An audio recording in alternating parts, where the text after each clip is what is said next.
आज का हमारा टॉपिक है केमिकल रिएक्शंस एंड इक्वेशंस। अब बहुत सारे बच्चों को मैंने देखा है इस टॉपिक से डर भी लगता है और बहुत सारे बच्चों की इस टॉपिक पे कमांड भी होती है। बट आज इस वीडियो के एंड तक आते आते बहुत छोटा सा ही वीडियो है, 20-25 मिनट्स का ही वीडियो है।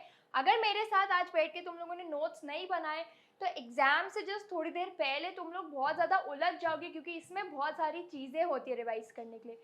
सो आज इस वीडियो में हम लोग पूरा टॉपिक बहुत क्विकली देखेंगे। तो हम लोग बिना टाइम वेस्ट किए चैप्टर को बिगिन करते हैं।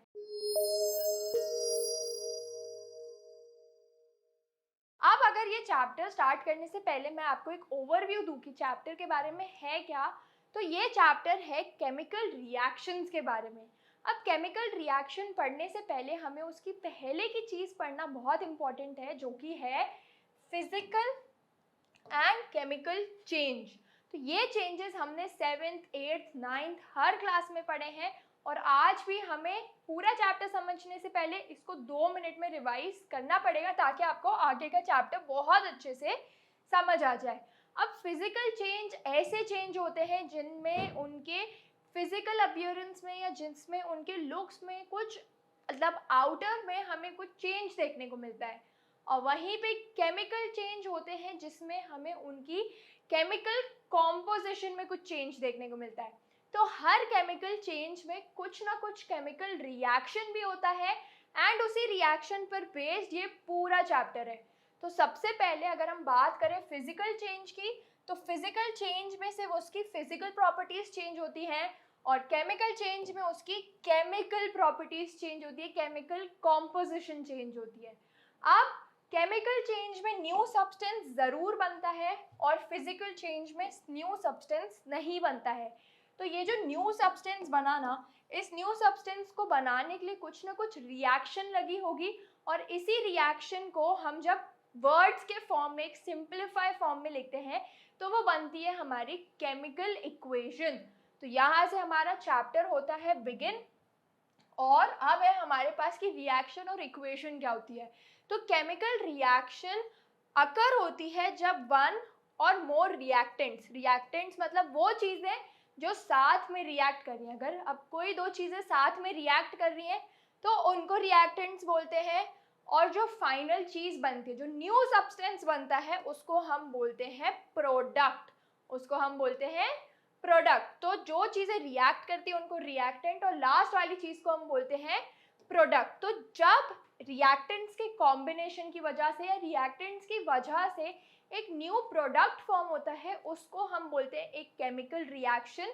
ये हमें केमिकल चेंजेस में देखने को मिलती है और इसके जो कॉन्स्टिट्यूएंट होते हैं एटम्स, वो रीअरेंज हो जाते हैं। मतलब क्या कि उनकी केमिकल कॉम्पोजिशन में भी कुछ रीअरेंजमेंट हमें देखने को मिलता है और उसमें हमें कुछ अलग न्यू सब्सटेंस फॉर्म होता हुआ दिखता है।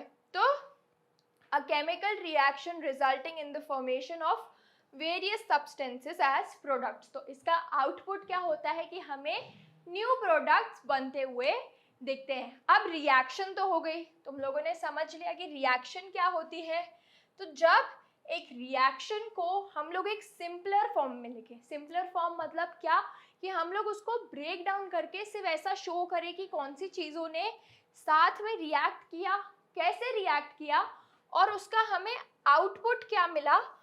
तो इस चीज़ को हम बोलेंगे इक्वेशन। मतलब मैथ्स में भी पढ़ा ही होगा कि इक्वेशन क्या होती है, एक लाइन में मतलब एक लीनियर फॉर्म में आपको पूरी जो प्रोसेस हुई या पूरी जो आपकी प्रॉब्लम थी वो लिख दी। जैसे हम लोग वर्ड प्रॉब्लम्स पढ़ते हैं या हम लोग क्वाड्रेटिक इक्वेशंस में बहुत सारी चीज़ें पढ़ते हैं, तो हमने वहाँ पे भी देखा होगा कि जो हमारे पास वर्ड प्रॉब्लम होती है उसको हमें इक्वेशन के फॉर्म में लिखना होता है। वैसे ही जो पूरी रिएक्शन होगी उसको अगर हमने ऐसी एक लाइन में लिख दी, एक इक्वेशन के फॉर्म में लिख दिया, तो इसको हम केमिकल इक्वेशन बोलते हैं। अब यहाँ पे chemical reactions are defined as changes in the locations of electrons. तो यहाँ पे रीअरेंजमेंट ऑफ इलेक्ट्रॉन्स होता है एंड लोकेशन चेंज भी होती है इलेक्ट्रॉन्स की, जिसमें न्यू सब्सटेंसेस फॉर्म होते हैं और पुरानी केमिकल बॉन्ड्स ब्रेक होती है। पुरानी केमिकल बॉन्ड्स क्या होती हैं, ब्रेक होती है, उनकी कॉम्पोजिशन ब्रेक होती है और उनके एटम्स भी डिफरेंट हो जाते हैं फिर, और यहाँ पे उनके न्यूक्लियाई में कोई चेंज नहीं होता, सिर्फ उनके इलेक्ट्रॉन्स में चेंज होता है। न्यूक्लियाई में चेंज नहीं होता मतलब न्यूट्रॉन्स और प्रोटॉन्स में कोई भी चेंज नहीं है, चेंज है तो वो है सिर्फ और सिर्फ इलेक्ट्रॉन्स में। अब इसको हम जब डिस्क्राइब करते हैं एक इक्वेशन में, जब हम इसको डिस्क्राइब करते हैं एक लाइन में, कि हमें पूरी चीज़ नहीं पढ़नी पड़े, हमें सिर्फ इक्वेशन देख के समझ आ जाए कि क्या रिएक्शन हुआ है, क्या आउटपुट बना है, क्या रिएक्टेंट्स थे, क्या प्रोडक्ट्स थे, तो उसको हम बोलेंगे एक केमिकल इक्वेशन। और ये तुम्हारे एग्जाम पॉइंट ऑफ व्यू से बहुत इंपॉर्टेंट है, क्योंकि अगर तुम्हें कोई भी क्वेश्चन आएगा कि न्यूट्रलाइजेशन का एग्जाम्पल दो या कुछ भी, उसको डिफाइन करो, तो अगर डिफाइन के नीचे तुम लोग सिर्फ एक इक्वेशन लिख के आ गए तो टीचर को डायरेक्टली पता चल जाएगा कि इस बच्चे को अगर इक्वेशन आ रही है तो इसको डेफिनेटली वो पूरी रिएक्शन भी आती होगी। तो ये बहुत जल्दी रिप्रेजेंट कर देता है कि तुम कितने पानी में हो, तुम्हें पता है ये चैप्टर की नहीं पता है। तो इक्वेशंस पर हमें बहुत ध्यान देना है और हमें ये पूरा चैप्टर इक्वेशंस की हेल्प से कंप्लीट करते जाना है। अब इसी से ही एक इंटर रिलेटेड टॉपिक है बैलेंसिंग ऑफ इक्वेशंस। तो तुम जब भी इक्वेशन लिखो तो तुम कभी भी एक अनबैलेंस्ड इक्वेशन नहीं लिखोगे, क्योंकि वो एक लॉ फॉलो नहीं करता जो होता है law of conservation of mass. मतलब कि दोनों साइड पर, जो हमारी रिएक्टेंट साइड है और जो हमारी प्रोडक्ट साइड है, उधर दोनों में जो एटम्स है, जो मॉलिक्यूल्स हैं, उनका वेट, उनका मास इक्वल होना चाहिए। तो इसी लॉ को फॉलो करते हैं हम। और ये जो हमारी बेस इक्वेशन होती है, जो ये बैलेंस नहीं होती है, ये जो हमारी बेस इक्वेशन होती है जो बैलेंस नहीं होती है, इसको हम स्केलेटन इक्वेशन बोलते हैं। और इसको बैलेंस करके जो हमारे पास आंसर आता है उसको हम बैलेंस्ड इक्वेशन बोलते हैं।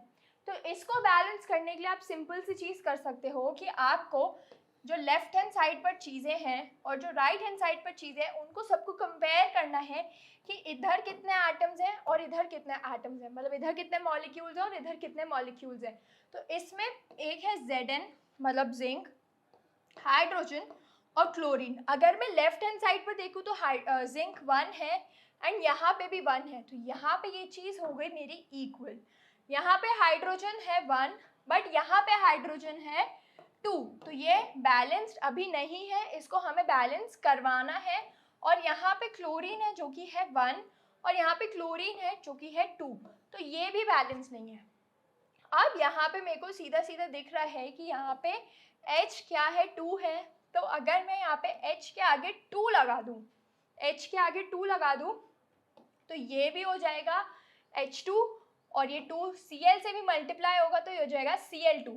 एंड यहाँ पे भी Cl2 था, बाकी तो Zn सेम था, तो यहाँ पे 2 लगाया और ये पूरी इक्वेशन जो थी मेरी बैलेंस हो गई। तो आपको सिर्फ एक ही ध्यान रखना है कि इधर जो मॉलिक्यूल्स हैं और इधर जो मॉलिक्यूल्स हैं, उनका नंबर क्या होना चाहिए, सेम होना चाहिए। तो इसका करेक्ट, इसकी बैलेंस्ड इक्वेशन होगी Zn plus 2HCl gives ZnCl2 plus H2। तो ये मेरी बैलेंस्ड इक्वेशन हो गई और ये मेरी स्केलेटन इक्वेशन हो गई जो इनकरेक्ट थी, जो बैलेंस्ड नहीं थी। तो आई होप आपको यहाँ तक चीज़ पूरी समझ आई है।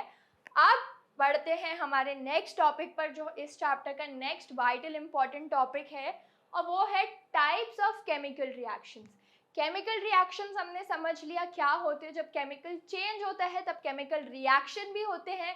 तो इसके भी टाइप्स हैं एंड हमारी बुक में, हमारी क्लास 10th बुक में 4 मेजर टाइप्स हैं। सबसे पहला है कॉम्बिनेशन रिएक्शन, या इसको सिंथेसिस रिएक्शन भी बोलते हैं।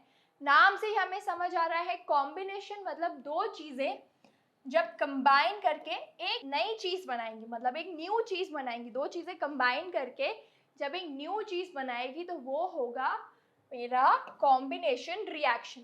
अब कॉम्बिनेशन रिएक्शन यूजुअली होते हैं एक्सोथर्मिक रिएक्शंस, क्योंकि इनमें होती है हीट रिलीज्ड।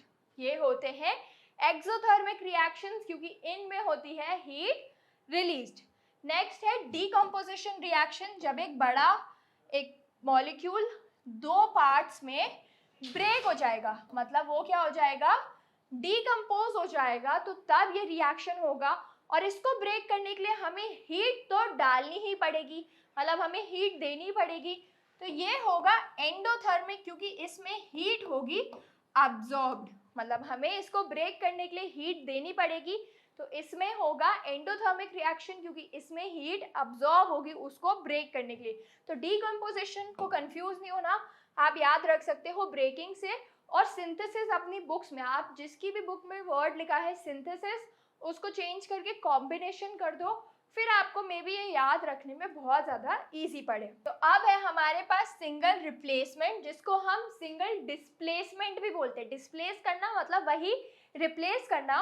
और इसमें क्या होता है कि जब कंबाइन हो रहे हैं ये, या जब ये रिएक्ट हो रहे हैं, तो एक मॉलिक्यूल की जगह कोई दूसरा मॉलिक्यूल ले लेता है और ये उसको दूसरा, मतलब उसको डिस्प्लेस कर लेता है। अब ये डिस्प्लेसमेंट है, ये एक ही बार हुआ है, अभी एक ही मॉलिक्यूल में कुछ चीज़ डिस्प्लेस हुई है। जैसे यहाँ पे अगर हमारे पास AB प्लस सी था और यहाँ पे AC प्लस B आ गया, तो B को डिस्प्लेस कर लिया C ने।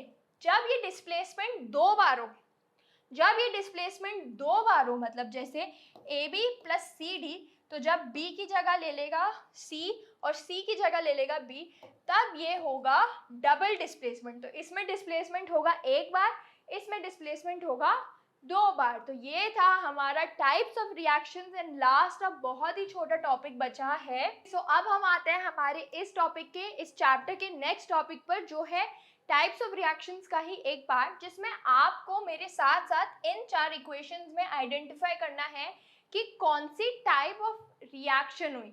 मतलब हमने चार रिएक्शन के टाइप्स तो पढ़ लिए, अब हम लोग साथ साथ इसमें आइडेंटिफाई करेंगे कि रिएक्शन का क्या टाइप था।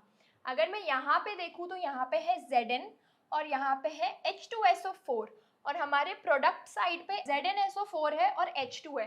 तो क्लियरली यहाँ पे H2 को Zn ने रिप्लेस कर लिया है, मतलब डिस्प्लेस कर लिया है। तो ये हो जाएगी मेरी सिंगल डिस्प्लेसमेंट की इक्वेशन, ये हो जाएगी मेरी सिंगल डिस्प्लेसमेंट की इक्वेशन। वैसे ही अगर मैं यहाँ पे देखूँ तो ये है AgNO3 प्लस NaCl और यहाँ पे बना है AgCl प्लस NaNO3। तो यहाँ पे Ag NaCl के साथ जाके कंबाइन हो गया और यहाँ पे NaNO3 कंबाइन हो गए। तो यहाँ पे डिस्प्लेसमेंट तो हुआ, पर यहाँ पे डिस्प्लेसमेंट कितनी बार हुआ? डिस्प्लेसमेंट हुआ दो बार। तो ये है डबल डिस्प्लेसमेंट, ये है डबल डिस्प्लेसमेंट।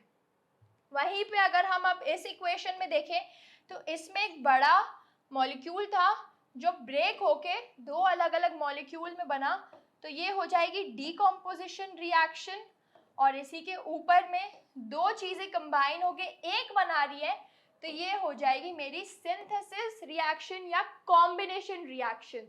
तो यहाँ तक हमने चारों टाइप की रिएक्शंस पढ़ ली एंड उसके एग्जाम्पल्स भी देख लिए। तो हमारा हो गया यहाँ पे इस चैप्टर का एक पार्ट कंप्लीट। दूसरे पार्ट में आपको ऑक्सीडेशन एंड रिडक्शन मिल जाएगा बहुत क्विकली, उसको वीडियो को भी हम लोग बहुत शॉर्ट रखेंगे। और ऐसी और वीडियोस आपको मिलती रहेंगी, जिसके लिए आपको हमारे चैनल को सब्सक्राइब करना पड़ेगा और बेल नोटिफिकेशन दबाना पड़ेगा।